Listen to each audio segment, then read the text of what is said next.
Halo semuanya, selamat datang kembali di channel Misteri. Kali ini gue akan membawakan cerita dari Dio Seta. Kayaknya gak usah lama-lama, kita akan langsung masuk ke dalam ceritanya. Let's go. Ini dia, makhluk di pohon beringin asrama. Hari ini sebenarnya bukan hari yang kutunggu-tunggu. Karena mulai hari ini aku akan pindah sekolah dari ibu kota ke sebuah sekolah di daerah pegunungan lengkap dengan asrama tempat aku akan tinggal nanti. Sepanjang perjalanan, aku hanya menikmati pemandangan sambil memikirkan bagaimana kehidupanku di saat berpisah pada kedua orang tuaku. Tinggal di asrama sama sekali tidak pernah aku bayangkan. Apalagi aku sering mendengar mengenai kenakalan anak-anak asrama. Gio, kita udah sampai nih, ucap ibu memecah lamunanku. Aku mengambil barang-barangku dan membawanya turun dari mobil. Pemandangan yang serba hijau dan udara yang segar sedikit menghiburku. Namun, sesuatu menarik perhatianku. Sebuah pohon beringin raksasa yang berukuran sangat besar berdiri tegap di belakang asrama. Sekolahku terletak di sebelah asrama. Tidak ada yang istimewa dengan sekolahku. Hanya bangunan sekolah biasa seperti sekolah pada umumnya. Kami menuju ke ruang kepala sekolah. Beberapa anak kecil seumuranku mengintip dari jendela-jendela asrama seolah tertarik mencari tahu siapa teman baru yang akan bergabung bersama mereka. Melihat mereka, aku merasa paling tidak aku tidak akan merasa kesepian di tempat ini.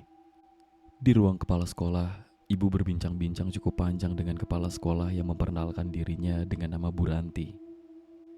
Lama-kelamaan, aku mulai bosan mendengar ibu yang terlalu banyak bertanya. Gio, kamu tinggal di sini gak apa-apa kan? Tanya ibu. Sebuah pertanyaan klise. Aku menolak pun, mereka juga tidak akan berubah pikiran. Iya mah, kayaknya bakal banyak teman main juga. Tadi mereka juga udah pada ngeliatin Gio dari jendela kamar asrama, jawabku. Ibu mengelus kepalaku. Mungkin karena senang aku sudah jadi anak penurut. Walaupun ibu kepala sekolah hanya mengerutkan alisnya melihatku. Bosan dengan perbincangan mereka, aku pun keluar dan berkeliling melihat-lihat suasana sekitar.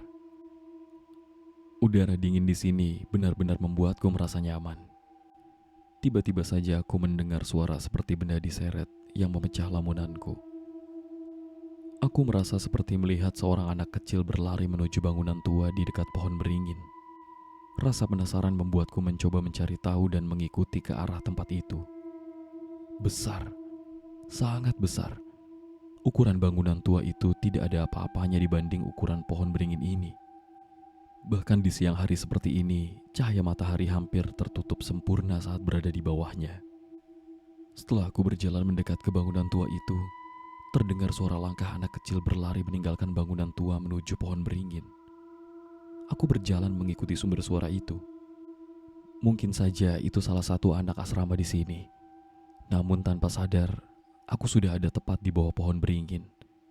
Rimbunnya dedaunan menutupi masuknya sinar matahari, dan akar-akar yang menggantung sedikit menggangguku untuk melihat dengan jelas. Ketika berada di bawah pohon beringin, aku mendengar sangat jelas suara anak perempuan. Tapi tunggu, suara ini terdengar dari atas. Aku mulai sadar, ada hal yang aneh. Seketika tubuhku merasa lemas, nyaliku ciut untuk menoleh ke sumber suara itu. Namun tak lama, angin berhembus meniup belakang leherku. Dengan refleks, aku menengok ke arah belakang dan segera aku menyesali perbuatanku itu. Seorang anak wanita tergantung terbalik di antara akar-akar pohon beringin. Namun aku tidak melihat dengan jelas wajahnya hingga sebuah benda terjatuh di hadapanku. Itu adalah kepala anak wanita itu. Aku terjatuh. Apa yang aku lihat sangat tidak aku percaya. Kakiku lemas, namun tetap berusaha menjauh dari kepala makhluk itu. Sayangnya, makhluk itu tidak diam. Tubuhnya meronta-ronta hingga jatuh dari akar pohon beringin dan berusaha mencapai kepalanya. Keringat dingin mengucur deras. Terlihat tubuh anak wanita itu menggenggam rambutnya dan menyeret kepalanya sendiri menghampiriku. Jangan, aku memohon sambil berusaha berdiri meninggalkan tempat itu. Ayo main. Suara anak itu terdengar menuju ke arahku bersamaan dengan suara kepala yang terseret. ada yang lebih mengerikan dalam hidupku selain melihat hal ini. Aku memaksa tubuhku untuk berlari dan bersembunyi di bangunan tua itu, berharap makhluk itu tidak akan menemukanku. Suara benda diseret terdengar mengelilingi bangunan ini. Aku hanya meringkuk bersembunyi di bawah jendela dengan menutup mata untuk menghindari dari pandangan makhluk itu. Hihihi, kamu di mana? Aku cari ya. Suara makhluk itu seolah-olah menikmati keadaan ini.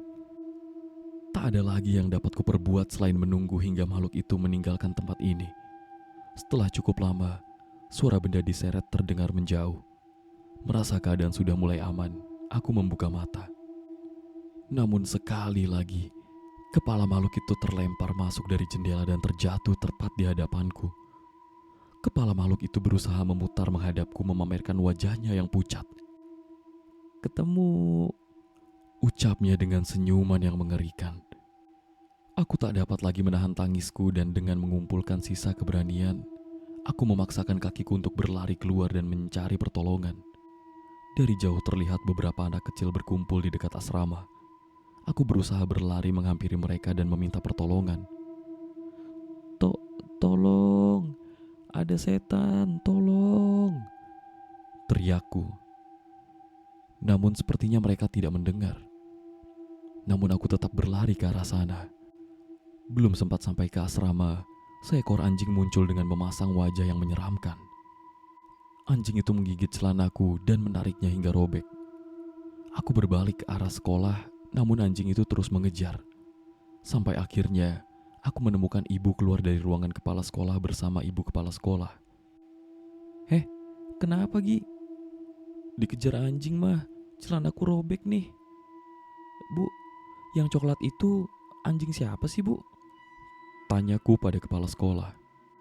Yang itu, sambil menunjuk seekor anjing yang berjalan sedikit melompat sambil menjulurkan lidahnya seolah mengajak bermain. Oh, itu anjing peliharaan asrama sini. Dia memang senang ngajak main orang baru. Lanjutnya, aku yang sudah kelelahan hanya bersembunyi di belakang orang tuaku. Belum sempat menceritakan apa yang terjadi tadi, ibu sudah mengajakku meninggalkan sekolah. Lihat rumah Ibu Ranti yuk. Ajak ibuku. Rupanya, ibu memilih opsi lain untuk tidak menitipkanku di asrama, melainkan tinggal di rumah Bu Ranti yang juga digunakan sebagai kos untuk anak-anak. Sudah ada beberapa anak yang tinggal di rumahnya. Di sini memang sudah biasa untuk mereka yang tidak kebagian tempat di asrama untuk bisa kos di rumah guru-guru atau warga. Namun, tetap bersekolah di sana. Kami berjalan kaki dari komplek asrama menuju gerbang keluar. Karena rumah Bu Ranti terletak di desa Sukmaraya yang cukup dilalui dengan berjalan kaki. "Mah, kenapa nggak jadi di sini?"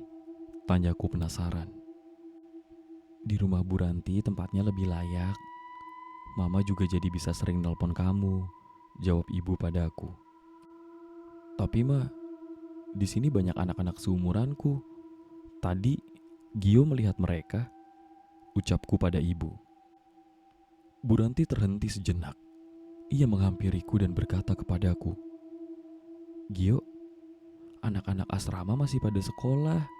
Jadi, seharusnya tidak ada anak-anak di asrama," ucap Bu Ranti. Dan selesai.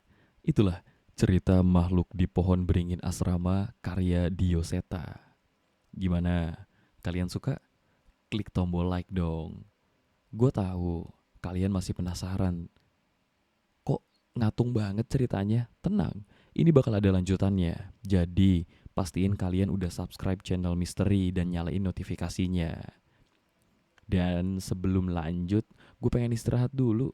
Kalau begitu, sampai bertemu di cerita-cerita selanjutnya.